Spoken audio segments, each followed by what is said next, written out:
soins financiers. Ils savent le faire, et ils veulent gagner de l'argent. Vous leur permettez de gagner de l'argent, c'est leur job, ils savent le faire. Donc, si vous créez les bonnes conditions, on le fait. Alors, comment est-ce qu'on finance les choses comme celle-là? Comment vous financez le chemin de fer? Comment vous financez les autoroutes? C'est par le partenariat public-privé ou bien par le BOT. C'est au Cameroun que j'ai entendu un gouvernement dire qu'il va construire l'autoroute Douala-Yaoundé. Plus personne ne fait ça aujourd'hui. C'est dépassé. Vous dites, je veux une autoroute Douala-Yaoundé. Même si vous faites des études, vous dites ça coûte tant.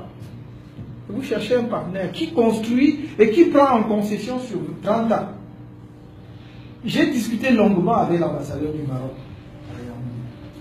Parce que je lui ai dit, mais en fait, je suis fasciné pour votre pays. Il y a une quinzaine d'années, c'était pas terrible. Mais là, vous êtes en train de jouer aujourd'hui pratiquement le rôle que la France jouait dans nos pays. Ça dit que vous êtes votre niveau de développement. Et il m'a dit oui. Il dit, je ne comprends pas ce qu'il y a chez vous. Il dit, les autoroutes que vous voyez là, il n'y a rien que nous payons. Il dit, les gens financent. Et puis ils gèrent, ils retirent leur argent.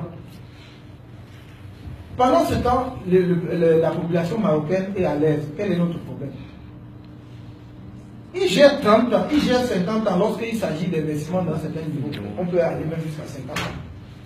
C'est le problème. Après 50 ans, ça revient au pays, puisqu'on connaît la durée de vie de l'infrastructure. Donc pourquoi est-ce que si quelqu'un me dit, je vais construire l'autoroute Douala-Yaoundé, et mettre 3, 4, 5 péages, et voici le prix du péage. Voilà, partout. Donc je vérifie simplement qu'il ne faut pas... D'ailleurs, lui-même n'a pas intérêt à ce que les prix soient prohibitifs, puisque si c'est prohibitif, c'est trop cher, les automobilistes ne vont pas emprunter. Donc, c'est étudié. Tout ce que vous avez vu, ce qui se passe en Côte d'Ivoire, le troisième moment, faire 2, 33 mouvements, ce n'est pas le gouvernement ivoirien. C'est Bouygues. Donc, il faut qu'on cesse de nous... Parce que tout le monde me bassine les oreilles, où est-ce que tu vas trouver de l'argent? Enfin, l'argent existe, ayez de bons projets. Si vous me dites où est-ce que vous allez trouver de l'argent pour votre plan social, là vous avez raison. Parce qu'on ne peut pas aller emprunter de l'argent pour faire du social. Mais pour ce qui est des infrastructures économiques, croyez-moi, vous allez être surpris. Créer les conditions, l'environnement. Créer les conditions où l'investisseur ne vient pas perdre d'abord 25% du coût du projet dans la corruption. Il va mettre son argent puisqu'il va le retirer, il ne fait rien. Avec les bénéfices. Maintenant, si vous me dites comment vous financez le programme social, c'est là que je vous dis, oui, comment je finance. Moi, je finance mon programme social d'abord par la réduction du train de vie de l'État. J'ai été au gouvernement et je peux vous dire effectivement qu'il y a des dépenses qui défient le bon sens. Vous ne pouvez pas, je peux le dire d'autant plus à l'aise que je marche encore dans mon véhicule que j'ai acheté d'occasion en 2005. Pendant tout ce que j'étais au gouvernement, je suis là-dedans, c'est pas un problème. Mais je ne comprends pas au nom de quoi on achète un véhicule de 80 millions à un ministre. Pourquoi? Dans un pays sous-développé, jusqu'à présent, je n'ai pas encore compris la raison. Vous les hommes d'affaires, si vous achetez un avion, ce n'est pas mon problème, c'est votre argent, vous l'avez gagné. Mais quand c'est l'État, je ne comprends pas pourquoi on achète un véhicule de 80 millions. Pourquoi un chargé de mission à la présidence voyage en première? Tout le monde sait que Yaoundé Paris c'est 6 millions plus en première. Même pas en business, première. Pourquoi? Alors que je connais des ministres des pays européens qui voyagent en éco. Place éco. Donc nous avons un problème. Pourquoi est-ce qu'on donne 4 millions, 10 millions de carburant chaque mois à quelqu'un? Pourquoi? Il fait quoi? Il cultive quoi? Il va où? Donc, je vous décris là juste quelques rubriques sur lesquelles je peux faire suffisamment d'économies. C'est des milliards. C'est des milliards par an. Et je ne vous parle même pas des commissions internes de l'administration où un fonctionnaire qui a son salaire mensuel ensuite, qui va siéger dans une commission de la même administration et payer comme cela.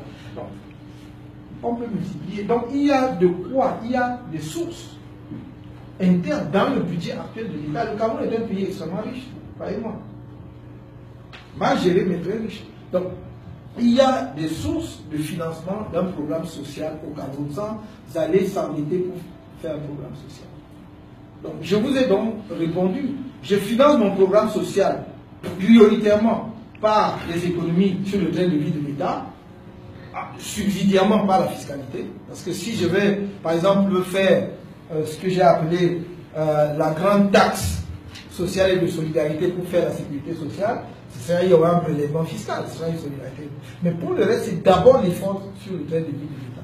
Maintenant, les infrastructures et tout ce qui a trait au programme économique est financé par les investisseurs privés nationaux et étrangers. Nationaux et étrangers. Je suis sûr que si vous avez des facilités d'investissement, vous investirez davantage.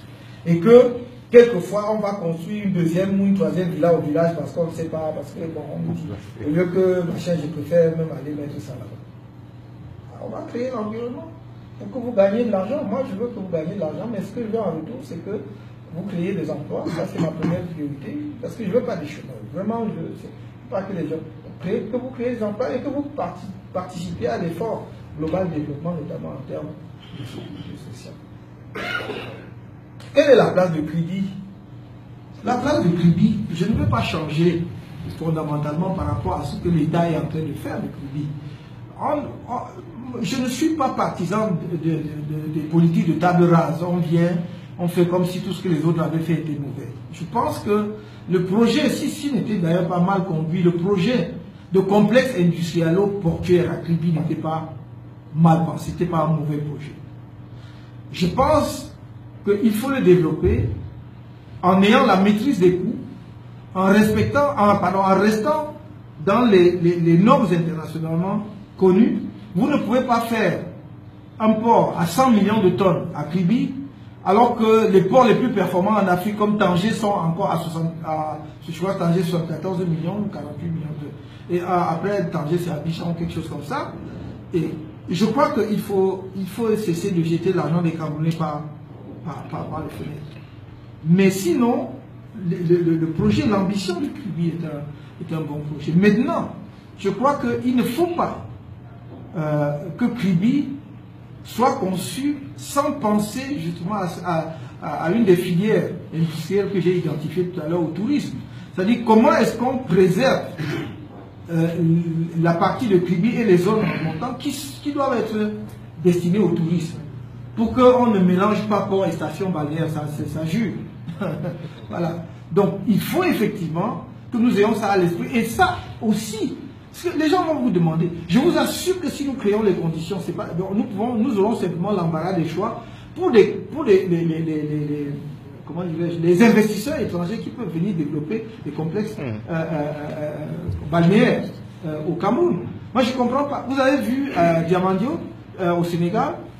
Il n'y a même rien, je veux dire, c'est terrible. Et vous avez vu qu'ils ont vendu tous les appartements aux Chinois et aux Saoudiens, avant même de les construire. Et vous croyez qu'on ne peut pas faire ça au Cameroun, avec les côtes que nous avons? Donc, moi je dis, Kribi, il faut poursuivre, mais il faut maîtriser justement le développement de Kribi pour que ça n'empiète pas et que ça ne détruise pas les zones de plage que nous devons affecter effectivement au développement de Kribi.